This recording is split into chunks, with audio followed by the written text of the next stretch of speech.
नगर में लंबे समय से नगरपालिका परिषद नागदा द्वारा पेयजल के रूप में वितरित किए जा रहे दूषित जल की समस्या और नगरपालिका की लापरवाही के खिलाफ दाखिल लोक न्यूसेंस प्रकरण में एसडीएम कोर्ट ने गंभीर रुख अपनाते हुए नगरपालिका नागदा को नोटिस जारी करने की तैयारी कर ली है, जिसकी पुष्टि अनुविभागीय अधिकारी श्रीमती रंजना पाटीदार ने की है। इस संबंध में नागरिक अधिकार मंच के अभय चोपड़ा ने नागदा आज को विस्तार से जानकारी दी।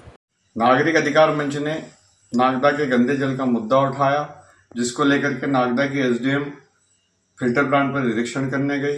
नागरिक अधिकार मंच के सारे आरोप लगभग सही पाए गए और जो जल कार्य समिति के अध्यक्ष द्वारा जनता को गुमराह करने के लिए मीडिया के माध्यम से और लाइव आने के बाद में जो झूठे आरोप लगाए थे, उसकी पूरी पोल खुल गई।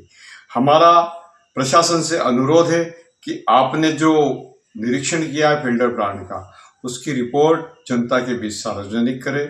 दूसरी बात यह कि उसकी रिपोर्ट के आधार पर नगरपालिका के खिलाफ प्रदूषण का प्रकरण पंजीबद्ध करे। इसके साथ ही नागरिक की जनता को जहरीला पदार्थ पिलाने के आरोप में भी सीएम और अन्य के खिलाफ प्रकरण पंजीबद्ध करे।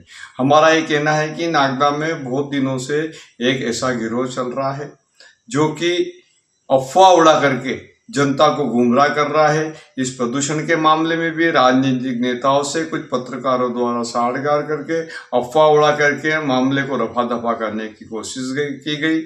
आज मैं कुछ उन समाचार पत्रों उन लोगों से पूछता हूं कि खाचरोद में साफ पानी आ रहा है और उसी नदी का नागदा में गंदा पानी पिलाया जा रहा है, तो ये समाचार क्यों नहीं प्रकाशित करते हैं ये लोग?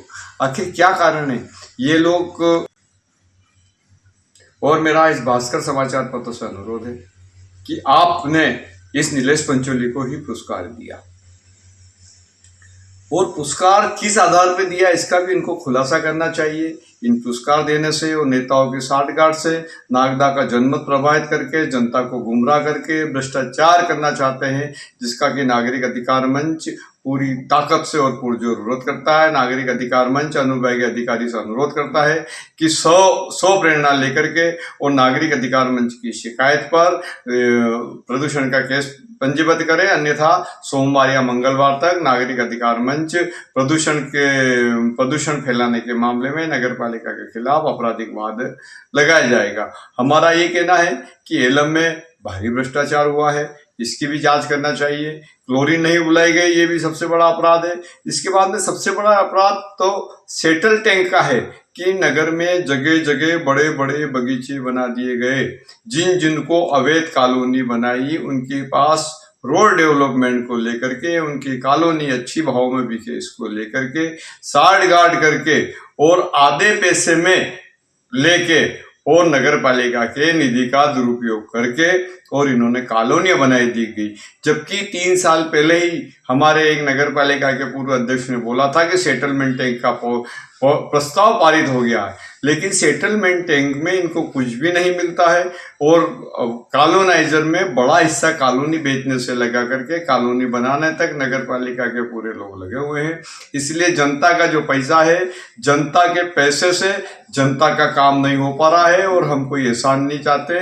लाखों रुपया महीना हमारी जनता टैक्स देती है जल कर के रूप में, उसी को ही ईमानदारी से खर्च कर दिया जाए, हमारा पैसा ही हमसे खर्च कर दिया जाए, तो हमको नागदा में शुद्ध जल प्राप्त होगा। और जब तक शुद्ध जल प्राप्त नहीं होगा, नागरिक अधिकार मंच हर स्तर पर, चाहे कानूनी स्तर पर लड़ाई लड़नी पड़े, राजनीतिक स्तर पर लड़ाई लड़नी पड़े, सारे स्तर पर हम लड़ाई लड़ेंगे। लेकिन नगर पालिका के उन नेताओं को, उन राजनीतिक दलों को भी मैं चेतावनी देता हूं जो नागरिकों की हर बात को लेकर के सहयोग, चाहे सत्ता पक्ष के हो चाहे विरोध के हो, लेकिन वो भी पूरी ताकत से जनता के शुद्ध पेयजल के लिए लड़ाई नहीं लड़ रहे हैं, जो कि जनता के प्रति उनका भी विश्वासघात है। मैं तो यहाँ के क्षेत्र के जनप्रतिनिधि, विधायक, सांसद और विपक्ष के नेता और सबकी आलोचना करता हूँ कि नागरिकों की विकट समस्या में भी वो अपना राजनीतिक हित साध रहे हैं, राजनीतिक हित साध के वो बोल नहीं रहे हैं। और मेरा तो ये कहना है कि नगर की उनको जो विधायक बनाया या जो विधायक बनेंगे या जो पार्षद बनाया पार्षद बनेंगे, तो किसी राज्य के राज्यपाल या प्रभावी नेता ने नहीं बनाया, जनता ने बनाया है और उनको जनता के प्रति ईमानदारी के साथ रहना चाहिए और जनता का साथ देना चाहिए।